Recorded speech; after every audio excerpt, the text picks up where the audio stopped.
Welcome, everybody. Thank you for joining us. We'll be starting in a few minutes, just waiting for some more people to join.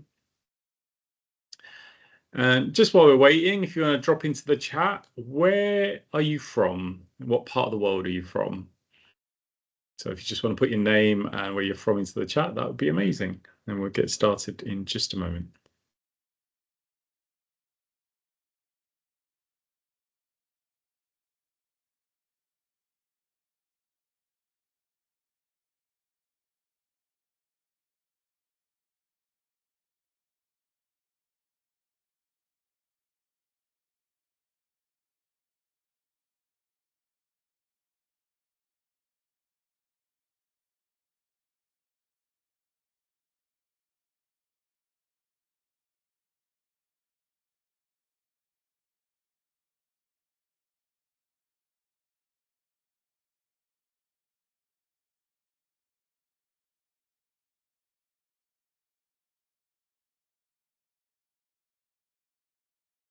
Said we'll be starting in just a couple of minutes. So just drop your name and where you're from into the chat, and we'll start just when everybody else arrives.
How many of you have found yourself feeling overwhelmed by the state of the world recently? Found that it feels like we're going from one big disaster to another. Every day you wake up, there's more news that's suggesting the world is feeling like a bit of a challenging place. Okay, quite a few of you are agreeing. How many of you would like to be a part of the solution to contribute to making the world a better place? In some small way, being able to take actions or steps every day that make the world a little bit better than you found it. Okay, many of you. How many of you feel that the world's totally fine, and if there is a solution, it's someone else's job, not yours? I'm hoping by the very fact that you're here to participate in today's discussion, that at some level that you'd like to contribute to changing our perspective, or even potentially changing the way the world is. Get off mute. Sorry. Sorry, no, it's the my mouse is on the other screen. Sorry, I was just going to ask if any of you are in a noisy background, if you could put yourself on mute. We are absolutely encouraging you to share and get involved in today's discussion. But as I said, if you're in an open plan office or an environment where there is background noise, please mute yourself and unmute yourself when you want to get involved. Today's session is being recorded. Typically, we have more people that watch the recording than are able to attend live. If you aren't able to attend the entirety of today's session, or you like the session, you want to share it with your friends or colleagues, we will be sharing the recording tomorrow by email. Feel free to forward that on to anyone that is interested. This is a safe space, but if anything does come up in this conversation that is of a particularly sensitive nature, we will edit that out before sharing it to a broader audience. For those of you that don't know us, my name is Neil Shah. I represent an organization called the Stress Management Society, which is now an international nonprofit organization I set up in 2003. So that's 22 years ago. And I set this organization up not off the back of professional or academic expertise. I set this up off the back of a first-hand experience. In my mid-20s, I had a breakdown at the depths of which I got to the point where I didn't want to be here anymore. I actually did take action against that. Thankfully, I failed, but it was through the recovery that experience that I recognized that I'd like to do something to help others. And for the last 2+ decades, that's been my mission, to be able to reach and help as many people as possible. Our vision is to create a happier, healthier, more resilient world. Through campaigns like Stress Awareness Month, we've been able to reach tens of millions of people around the world. One of our landmark events every month is these webinars, which we run absolutely free of charge, and we can have anywhere between 50 and 1,000 people that turn up for them. Appreciate it's summer and it might not be top of people's mind because the sun's shining and we may have other things that are occupying our thoughts, but I'm grateful to every single one of you for investing your most valuable resource in being here today, which is your time. And this is not a webinar, even though it's actually titled as a webinar. This is actually a two-way discussion, and I'm going to give you plenty of opportunities to get involved in the dialogue. We want to hear from you. We want you to hear your thoughts, feelings, perspectives. I'm here to facilitate, not to lecture. This is not about PowerPoint slides. This is about a two-way dialogue, and the fact that we have a relatively small audience today, and there's only about 40 of us, means that there will be more space and opportunities to allow the conversations to breathe. We run these sessions free of charge. We always have done, and we always will. The only way we're able to sustain all of our community support activities is through donations we get from people that benefit from the work that we do. So if you're able to help or support us in any way, any small donations allow us to continue doing the great work that we do, producing the resources and the materials that help people to be able to increase their resilience to the demands of modern life. Just in terms of how to use this session, this is a workshop. Even though it's titled as a webinar, we do want you to be able to interact. So if you're able to, put your cameras on so you're talking to real human beings rather than talking to initials on a screen. I will ask lots of questions. I started this session by asking questions. Please get involved. Let us know what you think. Put your hand up. You know, put a message into the chat. My colleague Lee, who's my co-pilot today, give us a wave, Lee. She's going to be bringing your comments from the chat into the discussion. But as I said, if there's something you'd like to share, you're also more than welcome to unmute yourself and get involved and let us hear from you. So questions, experiences, if you disagree, if you need clarification, if you want me to slow down, whatever you need, Lee and myself are here to support you over the next hour. And really, as I said, our job is to facilitate a conversation where hopefully at the end of which we're all a little bit better equipped to cope with and navigate the challenges that we're likely to face in daily life. We do have some ground rules just to ensure we've got a safe space for us to have these conversations. We have a tiny amount of time. We've got a big subject, and we want as much opportunities for you guys to get involved as possible. So make best use of this time. Be fully present. This is not the kind of thing that you can watch in the background whilst you're eating your lunch or working on something else. It really, for you to get full value, I really do want you to be fully present. Limit distractions if you can. Turn your other technology off. Put it on silent. Participate. What you put in will determine what you take out. If you sit there quietly with your hands crossed, don't say a word, don't ask any questions, you're not going to get a huge amount of value from this session. I'm going to ask you to be open, honest, and respectful. And even if somebody shares something you don't agree with or don't like, that's okay. They're entitled to their opinion as you're entitled to yours. Have an open mind to new ideas, new approaches, different ways of thinking, even if it's not the way that you see the world.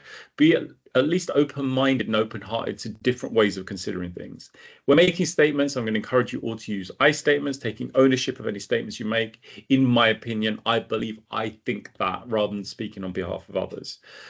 We are asking for this to be a safe space. So Vegas rules, what we discuss and share in this session doesn't get shared outside of this session. Specifically what I'm referring to are each other's stories, experiences. Even if you're watching this as a recording, we're asking that we don't share anything of a sensitive nature. The only time the confidentiality rules are broken, if someone mentions anything that impacts your safety or the safety of others from a duty of care perspective, that is the only time that we will break confidentiality. We all happy with the ground rules? Anything you'd like to change, add, remove, delete from that? Wonderful. Great. Also, I can see there's a hand up. Let me just check who that is. If you have your hand up, if you've got a question. Emily, do you have a question, or was it just previously? Okay, all good. No worries. If you do have a question, just get involved. So let's kind of talk about the weight that we're carrying. Feels a bit heavy at the moment. How do you agree with that? The world feels like a heavy place at the moment. Okay, several of you agree with that. There are wars going on in different parts of the world. There's obviously the horrible situations that we're seeing unfolding on social media in Gaza, and then there's Ukraine. There was, it feels like a very long time ago, but there was a plane crash in India and lots of people died. There was a plane crash in Southend for those in the UK recently. Not that long ago, there was riots in LA and Ballymena. There's kind of economic challenges. Trump and Starmer saying all kinds of things that's likely to get a negative reaction from a lot of people. And it just feels like every single day we wake up to a burden, a weight, a load of heavy demand of things that are happening around the world. That's even before you look at your life and your workload and your family day-to-day challenges and financial issues. And how many of you find that you're feeling overwhelmed and overloaded by all the things that we're exposed to on a daily basis? Yeah, most of you, many of you putting your hands up. And it does feel heavy. And this is a really interesting thing that I've looked at this. I've done some deep research on this. Not just recently, I've been looking at this over the last 4 or 5 years. As time progresses, it seems like the world is becoming a more demanding and challenging place. It's becoming a scarier and deadly place. But the reality is, the data doesn't support that. As it stands, and I'm citing here things like the Office of National Statistics and various other sources, that human beings are overall healthier today than they've ever been, right? In terms of the amount of people that die from, say, preventable illnesses, sicknesses, that, like even dying from things like flu or diarrhea, in terms of things, infections that are likely to kill people, because we have antibiotics and penicillin and things like that. Generally speaking, on average, humans are living longer than ever before. Medical technology has meant that we're able to treat a lot of illnesses that could have been deadly even 30 or 40 years ago. The poverty line has moved up so much now that we are the wealthiest humans that have ever lived before. Does that make sense? On average. I'm not sitting here talking about the disparity. Yes, there are some people that are extremely rich and there are some people that are very poor. But in terms of, if you talk about kind of the poorest aspects of a population, they are better off today than they would have been 50, 60, 70 years ago. Does that make sense? If you talk about the poorest, just even say, for example, in Britain or the States today compared to 50 or 60 years ago, there is a huge difference in terms of quality of life, what they have available, etc. If you go back 100 years, basically like in the early part of the 20th century or the late Victorian age, poor people in Britain would have been similar to poor people in what we would now call developing countries. So this is really where it's fascinating that we have a particular perspective. There's another thing that tends to dominate the news cycles is things like wars, particularly at the moment. There's, I guess one you could call a war, one is not a war, it's a destruction of a population. But even in a situation like that, it gives us a perspective of how scary that the world is. And there is lots and lots of, issues around war and devastation and human suffering, which is true. But can anyone tell me, on average, how many people die of all the wars on the planet put together? To give me a number. The data source I'm citing is from 2023. Of all the people on the planet that died of all the wars that are happening in 2023, what kind of number are we talking about? 150,000. Interesting. Who said that? I couldn't see. Vipul. Vipul. Excellent. Actually, not a bad guess. 150,000. Anyone else? Some people say like 1 million, 2 million. Actually, Vipul, you're not far off. It was about 250,000 people in 2023. So still a lot of people, don't get me wrong, but let's give context to that number. Because war is something that obviously we see in the newspaper. If you read the newspapers or watch the news, it's something you hear about. If you add all human violence, homicides, etc., how many people do we get to? So we're not just talking about wars now, we're talking about all acts of human violence, murders, homicide, etc. 1 million, 1.5 million, maybe worldwide. Okay, 1.5 million. Actually, it's about 450, 500,000. Oh, wow. So okay. These are things that obviously, when these kind of things happen, when there's a war or a murder, it ends up in the news, right? And it's something, as a result of hearing about it and reading about it, we develop concerns and fears around these things of how it could be prevalent in our societies. Just to kind of give balance here, how many people die of suicide every year? And again, I'm citing 2023 figures. We don't have 2024 figures yet. I think I would say it's too many, and I think the numbers that are dying at the suicide death rate is probably more than what is actually going on by natural situations or war or anything like that. And particularly in men, it's the worst. Yeah, 750,000 people. So you add all the wars and all the human violence together, and it equates to about what you're going to get from suicide alone. But the suicide figures are way underreported because there are many parts of the world we don't even record and register this. The point I'm making here, the things that we feel heavy about, the things that we are told are damaging and devastating in the world around us, are not necessarily representative of what's actually happening. Does that make sense? It's what we are focusing on. But what happens to the things that you focus on? Do they diminish or magnify?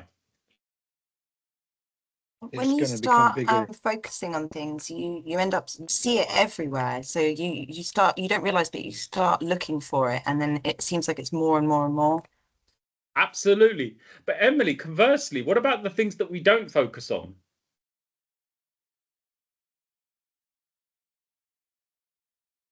We're losing appreciation of those things, right? Because some of that stuff is good. Absolutely. Coming back to absolutely. So coming back to your point, Emily, if we focus on and magnify the things that we look at and we address and we discuss, surely the reverse would be true. When you don't discuss and talk about something, you don't see it. You don't even realize how big an issue it is. Does that make sense? And unless you've directly been impacted by someone that's struggling with a mental health or suicidality, you may not even know the scale of the issue. Most people now, particularly in Western society, are aware that suicide is the main cause of death for a man under the age of 50 in Western society. How many of you did not know that up until I just mentioned it just now? Okay. So a couple of you. Now, as I said, that's become relatively common information. So this is in Western society. What most people are shocked at is now the main cause of death for a 10 to 19-year-old on planet Earth. That's a shocking figure. The point I'm making, we tend to focus on the things that we talk about. And the news cycles are dominated with things that give us a perspective on how challenging, scary, and bad the world is, right? The first question I ask you, how many think the world's, quite a challenging, heavy place? And most of you put your hand up. You may not appreciate what I'm about to say, but it's not true. The world is not a bad, mean, devastating place. That is one version of events. There's 8 billion plus of us. I can tell you there are millions upon millions of wonderful, amazing things that happen every single day, of human beings doing incredible, wonderful, beautiful things to make the world a better place. I see examples of that with my own eyes. You just don't hear about them because they don't make great clickbait. They don't end up on BBC, Sky, or Fox News, or CNN. They don't end up in the Wall Street Journal or in the Times, because it's not great news. People tend to focus on the things that scare us. For those of you that were brought up in Britain will remember at the end of the news, they'd do "and now this," and they'd have a good news story. How many of you are old enough to remember that from when you were a kid? You put the news on, and the last bit would always be like the fireman rescued the cat out of the tree or something like that, right? Or the kid that baked a cake that fed 1,000 people. I don't know, some random story that's designed to kind of leave you on a positive. They stopped doing that. I worked with the BBC. I've been on the BBC many times. I actually asked the question to a BBC producer, why did you stop doing that when I was actually on the news? And they couldn't answer. I said, we don't know. Why would you deprive people of a balanced narrative? Why would you deny people an opportunity to get a full perspective of what's happening in the world around them? Because it's not all bad. But if you're constantly exposed to negative information, how does that change your view on the world around you? Well, the psychology field has actually addressed this and identified this as a syndrome. It's called mean world syndrome. I didn't make this up. If you just want to drop that in the chat, I encourage you to look this up for yourself. Mean world syndrome. Many of us are suffering from it, particularly those that spend a lot of time reading the newspapers, watching the news, or scrolling through social media. Because the view you have on the world is not representative of the world that you live in. So part of what I'm here to talk about is how can we collectively be part of the solution and offer a different perspective to people, particularly those that are struggling, to create an opportunity where we can talk about the good things that are happening. And some of you have already started to put some stuff in. Great, you're ahead of the curve. Thank you, David, and who else we got? Sangeeta. Lee has actually curated a whole slide on places where you can get positive information to balance out everything else you're exposed to. So it's great. We've got a couple of resources there. Hold those thoughts. We're going to come back to that in a minute. For the first point for me is to establish the nature of the issue that we're here to talk about. But here's the thing. We are not meant to hold this much. For those of you who've been to our sessions before, you'll remember the analogy of the bridge, where a bridge can only hold so much load. After a while, it will get to the point where it will collapse under excessive load. And many of us are finding our bridges have got our stuff, geopolitical stuff, economic stuff, religious stuff, all kinds of things, financial stuff, work stuff, family stuff, community stuff on our bridges, and our bridges just can't cope with all of it. So let's kind of explore this. If you had to, based on the information you have available about the world that you live in, and this is an actual exercise, I want to hear from some of you. How would you describe the state of the world in one sentence? Not based on what we've just shared, but just if you came into this call and your homework to present on this call was describe the state of the world in one sentence, how would you describe the state of the world? So you feel free to put that into chat. I want to hear from some of you, particularly those who have not been on mic yet. How would you describe the world based on the information you've got available? Who wants to get involved? In the chat, we've got a couple from Patricia. It's a beautiful place when we truly look. From Amy, we've got unstable. And mean world. All of these things can be true. I can't remember who said it, but the saying, and I'm going to butcher this, it's something along the lines of, if you see the world as a crazy, mean, awful, dangerous place, you are correct. If you see the world as an incredible, beautiful, wonderful place filled with opportunities and wonder, you are also correct. It's the way that your brain works. You'll find exactly what you're looking for. And many of us are seeing the world not as we want it to be, but as we're told it is, as we've been programmed to see it. And there's kind of a bit of bias there where you'll create either positive or negative hallucinations. A negative hallucination is where you can't see the things that are there. Positive hallucination is where you're seeing something that isn't there. Does that make sense? And many of us do that. We see things that aren't there. And the reverse is true. So is it Abit Mbola? I hope I got that correct. Go ahead. Yes, you can call me Abby, though. Everybody calls me Abby. Hey, well, Abby. You can't dispute that the world we're in now is so different to the world that I grew up in, where you're free, children can play and be free of anything evil happening to them. So there is a difference to the world. It might not be as bad as the news is telling us, but you can feel the difference. You can walk down the road. You know, we used to be able to walk down the road and do things even as late as anything. Well, you can't do that now because there's evil all over the place. That's an interesting one, Abby. I've actually looked into this because I grew up in a world where I'd come home from school, I'd get a snack, and my mum would tell me to go to the park, and I'd be out playing until it got dark, and she'd be screaming over the fence for me to come home. And so it's easy to form the conclusion the world was safer then. And there are certain aspects of that carry weight because there was more of a sense of community. People knew each other, they looked out for each other. But actually, one of the strong reasons that children aren't allowed to be children and go out and play by themselves is not because the world's more dangerous, it's because we have more information, the parents have more fear. So it's not actually that there's more jeopardy to the child, it's because there is more fear in the parents. Our parents didn't know what they didn't know, so they were actually encouraging us to go out and play. So this is an interesting point. It's not because there's more evil in the world. Actually, statistically speaking, and again, you can look into this, in the 70s and 80s, there was more chance of a child being experiencing, abuse or violations than there is today. I understand that. But let me give you an example. In the world I grew up, children don't kill each other by putting a knife through them, okay? Of course, yeah. So now we have that. Now we have where you're panicking when your child is not back from school at the right time. So there is a difference to the world, and we have to acknowledge that. Is how we navigate the kind of world we're in now. I'm not saying it's all evil, but there's some aspect, especially look at the social media. That's taken away family time, or being able to write a letter to a pen pal, or being able to sit down on a table where you can have a meal, because everybody now is holding their phones. There's no communication, nothing. That's my rant for the day.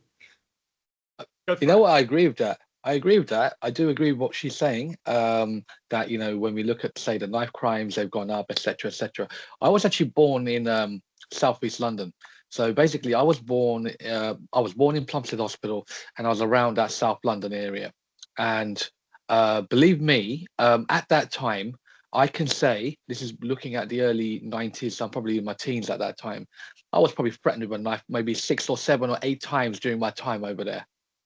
I was probably called the P word more times than I can potentially count.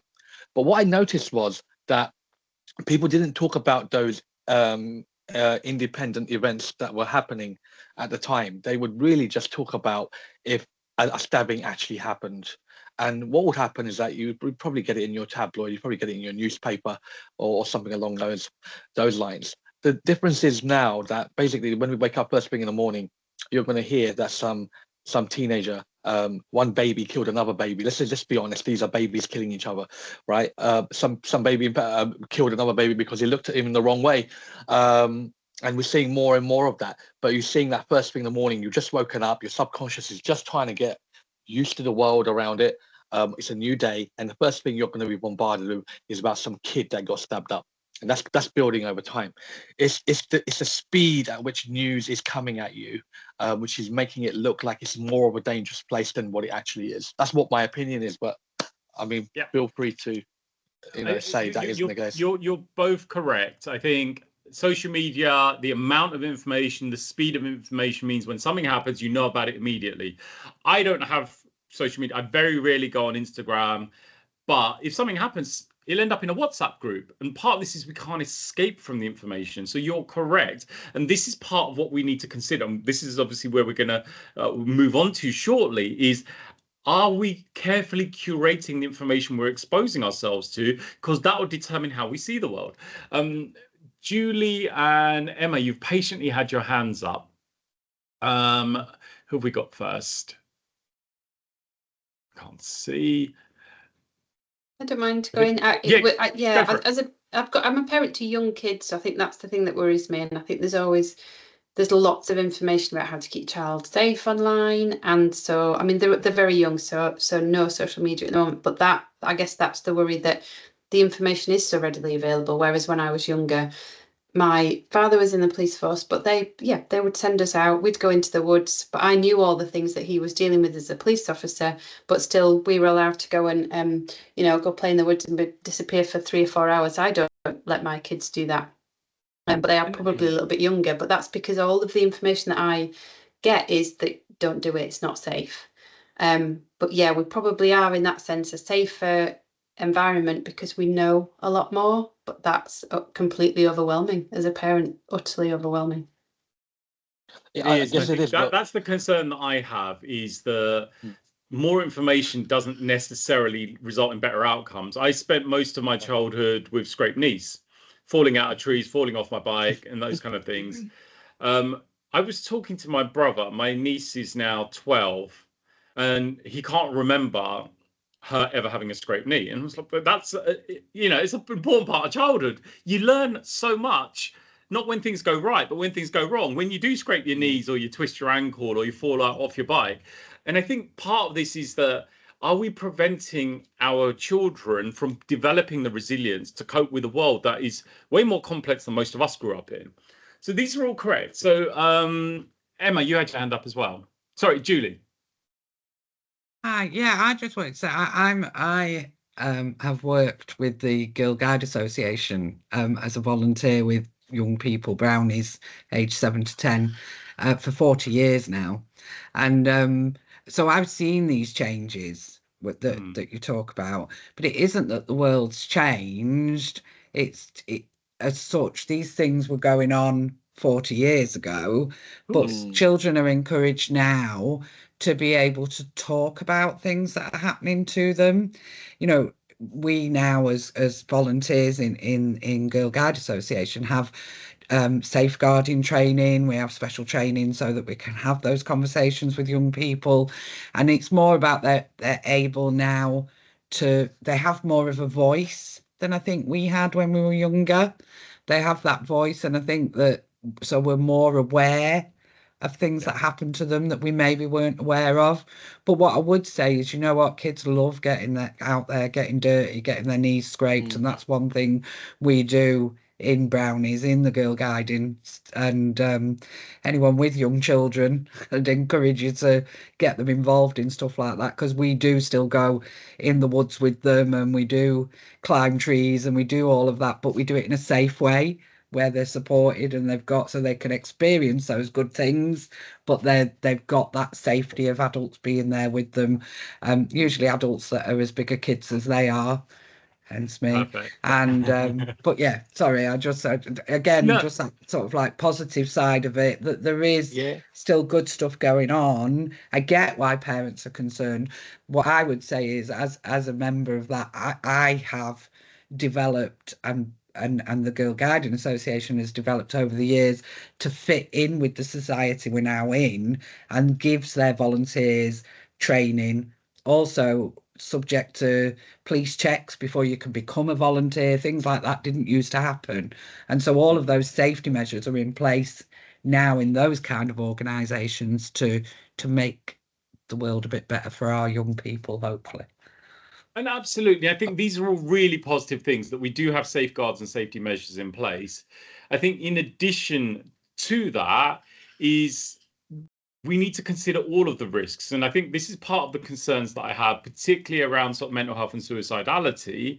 The fact that we've arrived at a point where actually it's one of the biggest issues affecting young people. It's one of the biggest robbers of life when it comes to young people, but it's the one that we're still pretty uncomfortable talking about. And part of that is, well, you're growing up in the world that you find yourself in today. It's very different to the world that most of us grew up in. It was quite simple. Do you know what I mean? You want to go out and play and have a good time. You're not worried about, like, kids today, like, worried about everything from climate change to wars and all these kind of things. It's like, yeah, you know, some of you will be old enough to remember, like, in the 80s, mid 80s, where there was a threat that we might have a nuclear bomb, and you might watch a video at school, and, you know, what to do if there's a radiation fallout. And that was a bit scary, but it wasn't really real. Do you know what I mean? It's not like something that you can actually imagine happening, whereas kids today are growing up with a higher emotional load because of the information they're subjected to. And this isn't my assumption. If any of you have watched Adolescence on Netflix, you'll know exactly what I'm talking about. And this is the reality. They have access to more information,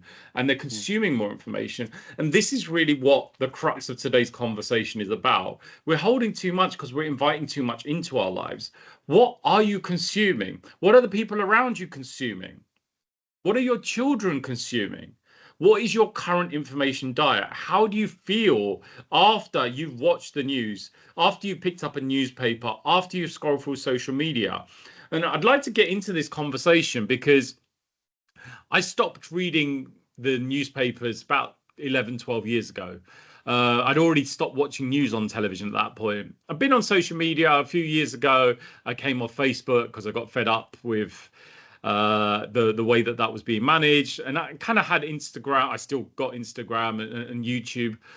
About a year ago, I got to the point where even my kind of every so often just checking in on Instagram and YouTube was also starting to have a negative effect, because you know, you spend even 15-20 minutes and you're seeing pictures of blown up babies and all these other kind of devastating things happening around the world. It became heavy. So I limited my social media consumption to maybe a couple of times a week, and I've got an app which limits me to maximum 15 minutes use. But even then, I couldn't escape, because often things would end up in WhatsApp groups. I've got a football chat group with some of my mates, and it would be like, oh my God, have you just seen what's happened here, or that thing's happened? I'm like, I can't escape anymore. And this is kind of, for me, one of the biggest concerns is, even if you are carefully curating your information diet, if something happens that is newsworthy, chances are it's going to find itself to you. So let's kind of open up this discussion, because for me, this is the most important part. The way you view the world, how you feel about the world you find in, is very much based on the information you're exposed to. So let's get into this. So who have we got first? I can see your initials, I can't see your full name. DJ, give me a second. I'm just trying to get to another screen. Dale, talk to me about your information diet. What's your observations on this? So it's actually just in relation to the last point, but it's quite relevant to this as well. I was just going to say, there is a lot of information out there. And as we've touched on, it's not all positive. In fact, the vast majority is negative, because that's what sells. And it's almost a case of too much knowledge can be a bad thing, because there was a social experiment done a while ago now that I saw online, social media. And it was a child who was crying, fake crying, but crying in the middle of a public area. And most, if not all, of the people that approached were females.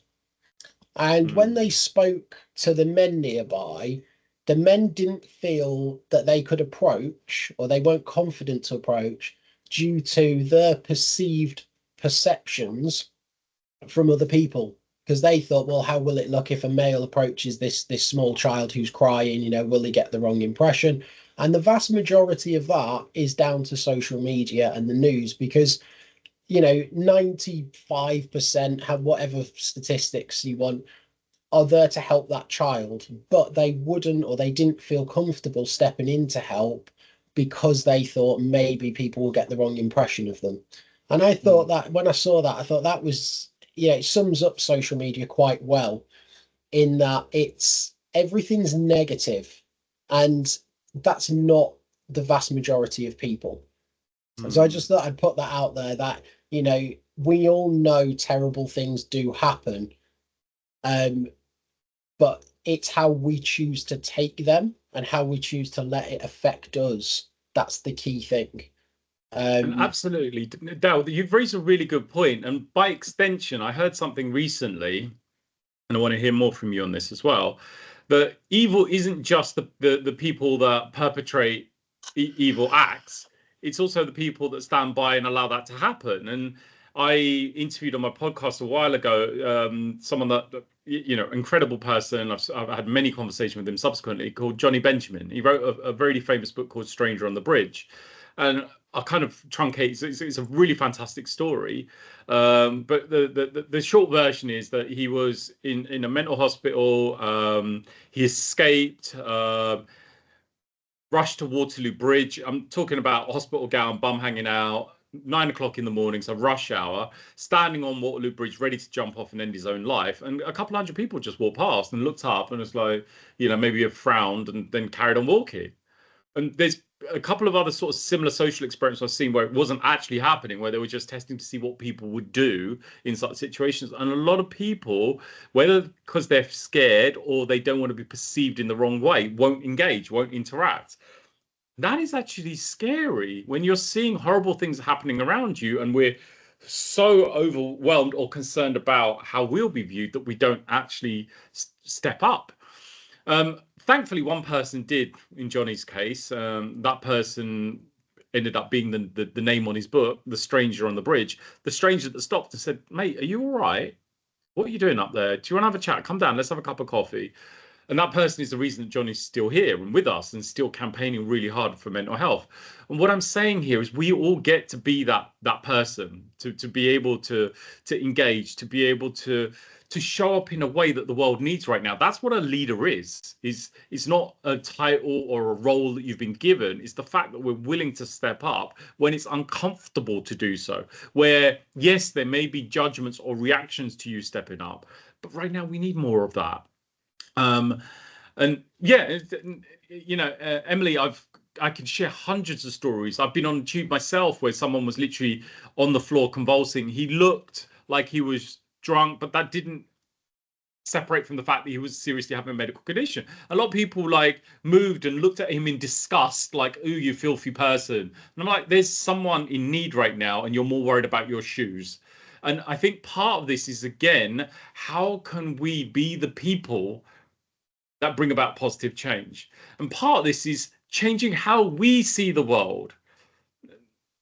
Instead of waiting for someone, the savior or the fixer or the hero or the Marvel kind of comic book person to come in and save the day, how about that we put our own capes on? Because not all superheroes wear capes. But part of this is you get to decide the world that you live in. And let's just kind of finish on this point. If there was one source of information that consistently makes you feel worse, what would it be? It's when you engage in this thing, and whether that's BBC, picking up the metro on the tube, or scrolling through social media, what's the one thing, whenever you kind of engage with this thing, you're more likely to feel worse than better? And just out of curiosity, and only share if you're comfortable doing so, but who'd like to talk about this? The information you are choosing to expose yourself to that actually makes you feel worse, not better. Social media, Instagram. Okay, thank you. Definitely. Wonderful. Anyone else got any thoughts? It's difficult, isn't it? Because with social media, I can see a really positive side of social media in that I love sharing pictures and seeing, photographs of stuff I've done, seeing photographs of other people. It's my mum's birthday today, and all the people that have wished a happy birthday on Facebook and how that's made her feel. So there is a lot of positives in I feel Absolutely. in social media. I get a lot of, I've lost a lot of weight recently, and I put a photograph on at weekend, and like about 40 people commented saying, "Julie, you look great," and stuff like that. And I was like, wow, this is ace. But I do understand, obviously, it has a very, very negative impact. And I suppose it's being able to, like you were saying earlier about the world in general, we not focus on the negative stuff that we're bombarded with, and see through that to see the positive stuff that comes through that. Firstly, thank you, Julie, for saying that. And I'll tell you why. because it was an open question. I wasn't asking from a judgmental. I'm not here to knock social media at all. I think it can be really valuable. You know, people that say money's the root of all evil don't really understand the question. Money's not the root of all evil. It's a piece of paper, a coin, or a digit on a spreadsheet. It's how you use it that determines whether it's good or evil. Does that make sense? Because you could use money to feed the poor and help your family and your community, or you could use it to buy drugs, guns, and bombs and hurt people and harm people. It's the choice you make when you have the money in your hands. It is also the same with technology. People say technology is the root of all evil. No, it's not. How much richer is our world as a result of the technology we have, our ability to communicate and engage with each other? And social media is the same. The challenge is what tends to get more clicks, and why they call it clickbait, is when something grabs your attention because it's scary, awful, or bad, right? But we can change that. If there were enough of us posting information that is positive, uplifting, and opening your heart, all of a sudden your algorithm and your feed is showing a different perspective. Does that make sense? So Vipul and Julie, you're both correct. It's an awful place and it's a wonderful place, depending on the information that you're being exposed to. Now, there are some things, Emily, I take on board your point. There are some things that, you know, you watch the news, and I don't anymore, because I can't remember a time I ever finished watching the news and thought, oh my God, that was amazing. I feel really happy with the world. It just doesn't happen anymore. So if that is the case, if consistently you watch the news and you find that it's bringing you down, well, don't do it. I'm not telling you what to do and what not to do. I'm asking you to base it on how it's making you feel. Does that make sense? If you do something and more often than not, you feel great, do more of it, right? You go to the gym and more often than not, you feel great, then do more of that. If you go to the gym more often than not, you feel absolutely awful, devastated, and hate the world, maybe try something else. Does that make sense? And in the same way, I'm here not to tell you what to do and what not to do, but to empower you. Power literally means the ability to do or act. If you hear the phrase knowledge is power, a lot of people believe that. It's not true. Knowledge is only power if you apply it, if you take action. Because remember, the word power is the ability to do or act. I want you to be able to go away from your interactions with the world and feel inspired and empowered. In fact, for Lee and myself, that is our job today, to hopefully inspire and empower you. Inspire, give you the hope and belief things can get better, that you can change your life and change the world around you by taking small steps.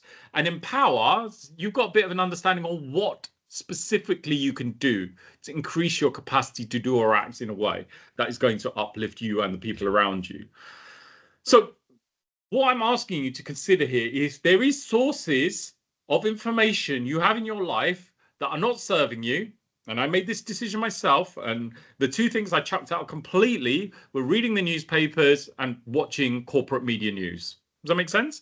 And interestingly, I found it didn't just change my perspective on the world, it helped me to understand how other people see the world. There was some research done recently. Most people, I think the vast majority, 85% plus of people under the age of 30 don't watch any or read any corporate news. Does that make sense? Most of the information comes from social media. Statistically speaking, and again, I encourage you to fact check this for yourself, the vast majority of corporate media that's consumed is by people over the age of 60. Does that make sense? Because there's people that grew up with certain channels of information, they still use those channels of information. If you get most of your information from Sky, BBC, the Sunday Times, or the Guardian, you live in a totally different world to someone that gets most of their information from YouTube, TikTok, and Instagram. Does that make sense? And we're wondering why people can't relate to each other, because you literally live in different worlds, quite literally. So part of this is, what world do you want to live in? And I'm not saying that one is better than the other, but one has now been proven over and over again, as Emily said, to lie to you, right? I'm sorry, I can say that without fear of repercussions now, because it's based on fact. They've told us things that don't stack up, that are not true. So make decisions about things that are going to reflect not just the world that you do live in, but the world that you want to live in, not the world that someone is programming you to live in. And if you want to understand programming, and there's another Netflix thing that you can watch, Black Mirror, there was an episode called Bandersnatch. And it's one of those that at the end of every scene, you get to decide what happens next. You click a button on your screen, and if it goes left, press this button. If he goes right, press this button. If he eats cornflakes, press this button. If he eats ready bread, eat this button. He's standing on the balcony. If he takes the drugs, press this button. If he doesn't, press the other button.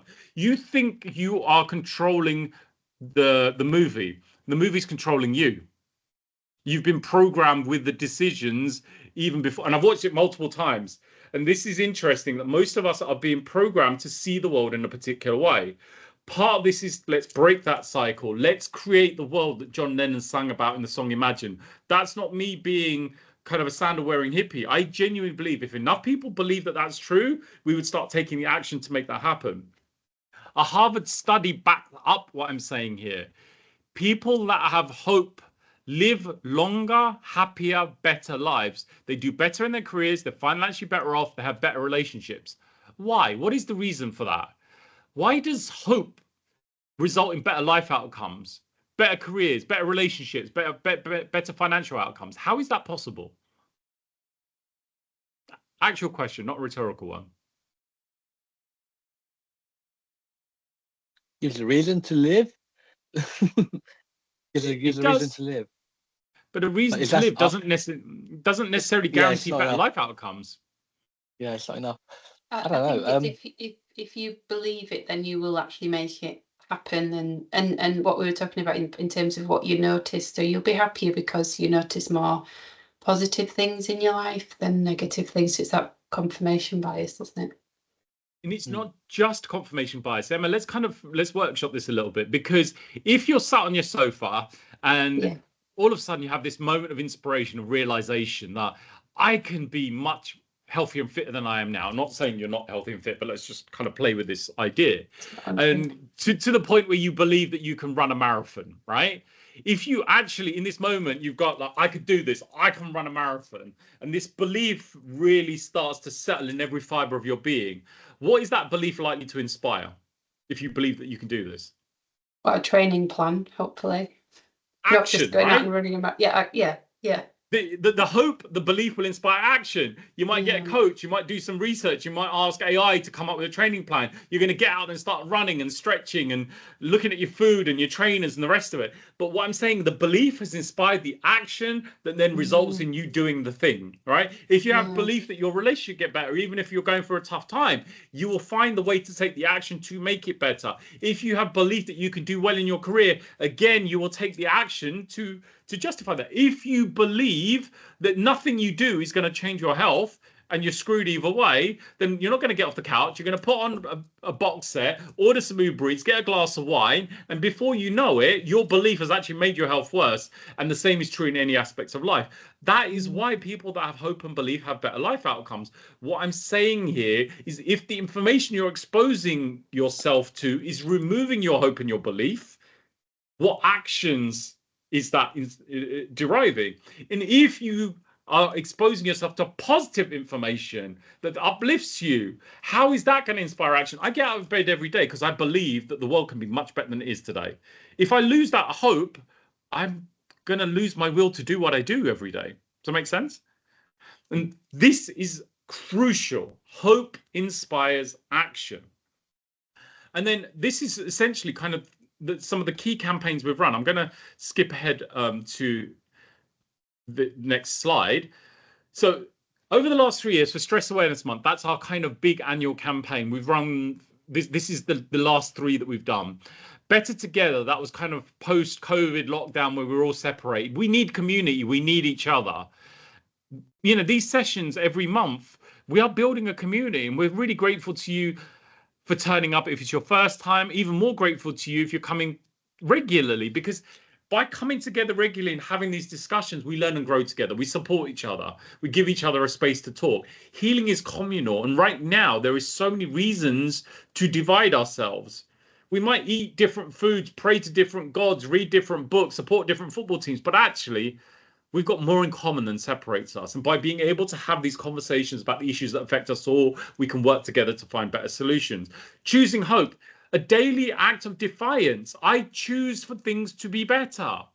I choose to take action to make them better. And even if that's just in my life, in my family, in my community, in my neighborhood. And The last campaign, which was the 2025 campaign, is Leading with Love. How unconditional positive regard, how compassion, kindness and empathy is the solution that the world really needs right now. And we don't seem to have anywhere near enough of that. So this is part of how we can be part of this revolutionary act. And what we kind of debated whether I was going to share this, but I wrote a poem about this recently and I'm going to share it. I'm going to put in a trigger warning. I wrote it from a place of emotion. So there are some, there's some colorful language in there. So if you are offended by colorful language, you know, I'm just making you aware there is a bit of that in there. But this for me highlights my personal thoughts and feelings around where we find ourselves in, but also how right now the world is crying, the universe is imploring more of us to step up as leaders. So if it's okay with you, I'm going to share this as a way of just encapsulating my personal thoughts and beliefs around where we are right now. I haven't actually memorized it yet, so I do need to read it. I hope that's okay. I hope that doesn't take away from the poem. And the poem is called Broken But Still Leading. 22 years ago, death stared me down, whispered my name like a lover in the dark. I almost answered. Dan did, my brother, my best friend, my boy. Gone to the silence, another soul crushed by the weight of the world, crushed by the weight we were never taught to hold. And ever since, the world's been falling further the fuck apart. COVID came like a thief in the night, stealing breath and hope. Gaza bleeds, children crushed beneath rubble while the world watches. Politicians play chess with human lives while we drown in lies and the news cycles hypnotize. Economic cliffs, wars dressed up in suits and ties, and social media's got us chasing likes while loneliness sharpens its teeth in the quiet hours. You tell me to lead with love? How the hell do I lead with love when my heart feels like it's held together with spit and prayers, when I'm carrying grief like a second skin, when I'm screaming into a goddamn void and getting silence back? They tell us, be resilient. Fuck resilience. I want justice. I want kids to grow up with dreams, not trauma stitched into their DNA. I want leaders who give a damn about more than just profit margins. I want truth, not gaslight wrapped in a press release. I am tired. I am angry. I am broken. But I'm not done. Because somewhere underneath all this wreckage, I remember Kintsugi. The cracks are where the lights get in. The breaks are the story. We fill our fractures with gold. We don't hide them. And I remember the ancient prayer of Ho'oponopono. I'm sorry, please forgive me. Thank you. I love you. That ancient prayer still ripples out even when the world screams hate. Unconditional positive regard isn't about ignoring the pain. It's about looking it dead in the eye and choosing not to let it make you bitter. It's about holding the whole bloody mess, yours, mine, theirs, and saying, you are worthy. You are seen. You are loved. No matter what. Leading with love isn't a slogan. It's a fucking revolution. It's standing in the fire with your heart open. It's bleeding gold from every crack and saying, I'm still here. I still believe. I still choose love. For Dan, for the ones who didn't make it, for the ones still standing. We bleed, we break, we build, and we lead with love. Not because it's easy, but because it's sacred. And that's how we win.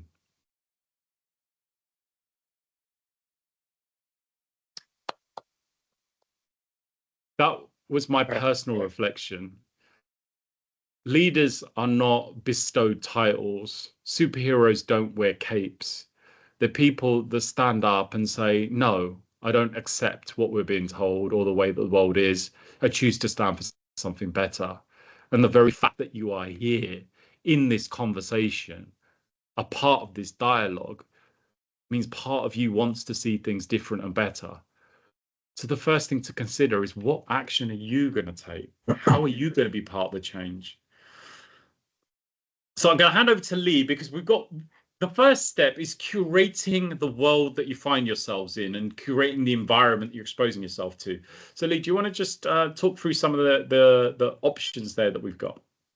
I sure do. So a few of the participants got there before me and shared a couple alternatives for news outlets that provide more sort of uplifting stories.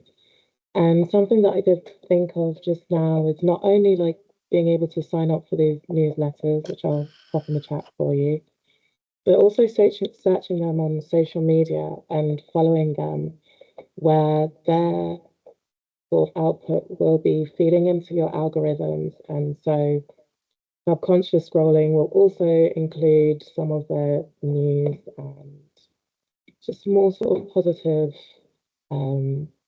bits of information. So I'm just popping that in the chat for everyone. So yeah, there's a good few sources there. So Lee's going to put in the links. And when you start looking, you'll be amazed, because once you've curated your algorithm to post certain types of content, it will look for more of that kind of content. And all of a sudden you find that you're getting more positive information that you're being exposed to. So just to finish, let's make some commitments here. What are you going to commit to? You, as in you listening to me right now. What are you going to commit to see the world as it is, not as you're being programmed to see it? What are you going to do to restore hope for yourself and to start to inspire those around you? How are you going to find small moments of gratitude, even in the middle of the uncertainty? So make your commitment now. Pop it in the chat.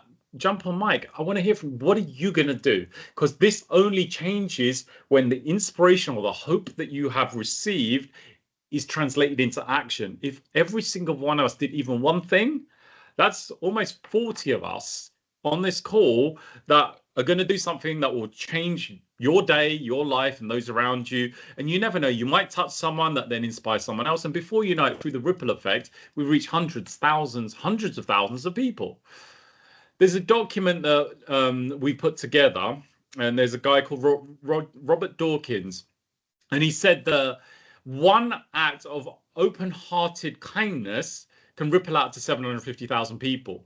That sounds ridiculous. If you're interested, we're going to send that book out for free. You will be a download link in tomorrow's email. So make sure you download that, because there's loads of really useful information on that. But this is how we get to change the world. Not what we do, but who we are. So Laura's saying journaling app. We've got finding the positive in daily life. Anyone else? Anyone else got any commitments that you're willing to make? Claire's talking about giving young people empowerment to change the world for the good. Wonderful. And those little acts, little by little, a little becomes a lot. And I think that's the key thing. If every one of us is able to find a few little things that we can do every day, after a while, that accumulates, and we may just ignite a revolution. So next month, we're going to go deeper into this subject. We're going to talk about the power of pause, restoring the rhythm of you. So actually, if we're removing a lot of the information, what can we replace it with? And sometimes meaningful, purposeful silence and pause is crucial for us to build more resilience. So we'll go much deeper into that next month, and Lee will send we'll put the link into how to sign up for that into the chat. We've got a bunch of free resources on our website, so you can check those out on stress.org.uk. If you are here on behalf of your company, we have our People, Work, Culture, Wellbeing Forum next week, which is more about workplace issues. So if you're interested in that, please reach out to us.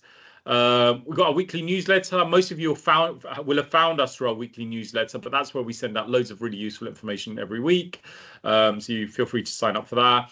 And our landmark course, Mental Health Champions, is taking place in September. So for those of you who are interested, reach out. There is a 50% discount for people that have attended our webinar as well. And if you've enjoyed today's session, please leave us a review on Google. It really helps. It means more people will find us. So Lee will again put the link in to leave us a review on Google. And that, obviously that's only if you found today's session beneficial. In addition to that, if you are struggling yourself and you need support, there is some support resources there on screen. Samaritan's Mind, Campaign Against Living Miserably, or you can also reach out to us directly if you've got any specific questions or queries or anything you'd like to discuss or need help with. So just before we finish, we are at time, but more than happy to hold space if anyone's got any questions, comments, anything you want to discuss or share before we close. So I'll hang out for a few minutes if there's anything you'd like to share. I think something, sorry, Neil, I just want to share something. We do know, obviously, I know we've got some medics here that I'm seeing as well. We know a lot of the brain is designed to rely on a default mode network, the DMN. And I think the biggest issue that we have with tech giants, the media out there, so they're very aware that basically people's natural instinct is to go through to look at the worst case scenario, which is what the default mode network will do. Things like meditation and stuff like that can help you override that so that you evolve past that default mode network and you see things with a lot more clarity. That's something I would definitely encourage. And the other thing is, obviously, we're looking at male suicide rates. I'm just thinking that if we can encourage men to move more, exercise more, do more, because there's well-known studies now out there that actually when you start physically moving your body, there are actually antidepressant proteins that are being released. So we're coming into a pill society. So I know we speak to certain healthcare professionals here. Sometimes it is not the only answer. Maybe it's somehow we need to motivate, inspire these men to start moving their bodies. Get off your social media, get off your Xbox, get off your PS5 or whatever it is, and start moving your body. I know that's a lot harder than it can be done, but men need to move. They're not moving. They start getting depressed, and they start doing silly things to themselves. Yeah, thank you. Wonderful. Anyone else got any questions, comments, feedback, anything you want to discuss or share, what you're taking away? I'd love to hear from any of you that are still left here on the call.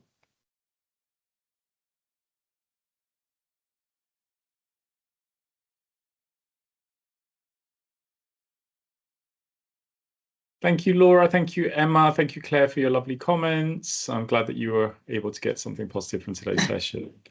I totally agree with what you've just been saying as well, because I had a crash and a burnout quite a few years ago, and it is really important for me to do my daily meditation. I also do yoga as well, and get out there for a walk. Nature's been one of my salvations. And if I don't do those things, I notice myself dipping. And it is about, what we've been talking about today. And yeah, it is all very scary and it is all very overwhelming, but we have to work with the positive and sharing that positive. Yeah, and we can make a difference.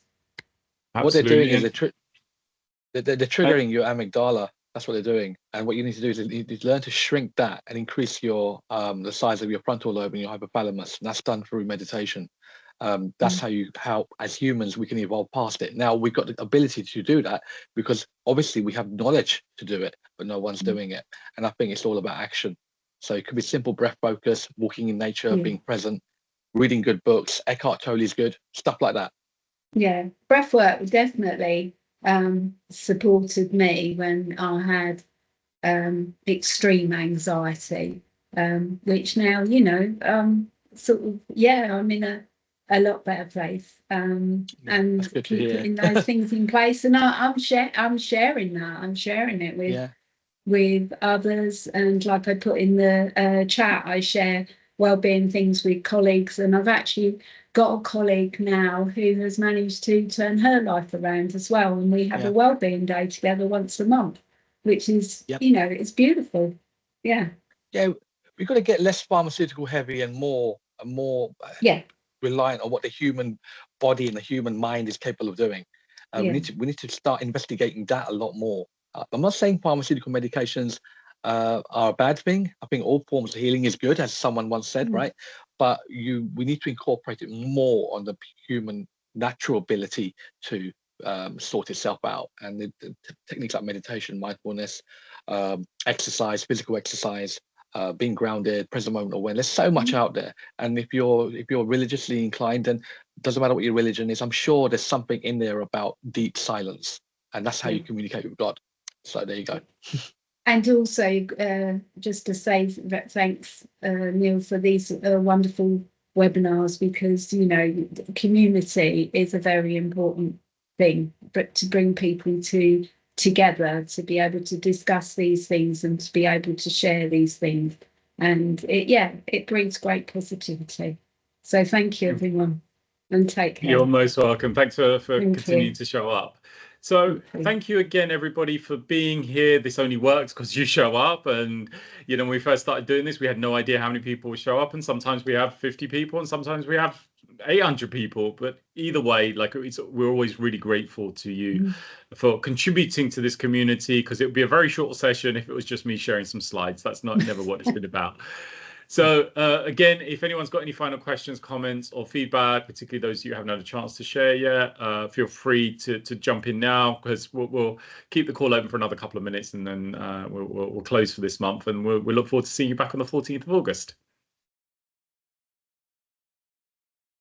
Thanks, everybody. Laura, Sunday Assembly. I've been invited to the Sunday Assembly in November. I'm looking forward to speaking there. I can't remember if it was from yourself, but yeah, definitely. I'm booked in for November. I've got the date in my diary already. Looking forward to that. Fantastic. Wonderful. All right. Well, have a lovely afternoon, everybody, and we look forward to seeing you next month. Thank you. See you later. Bye. Take care. Bye. Bye. Bye.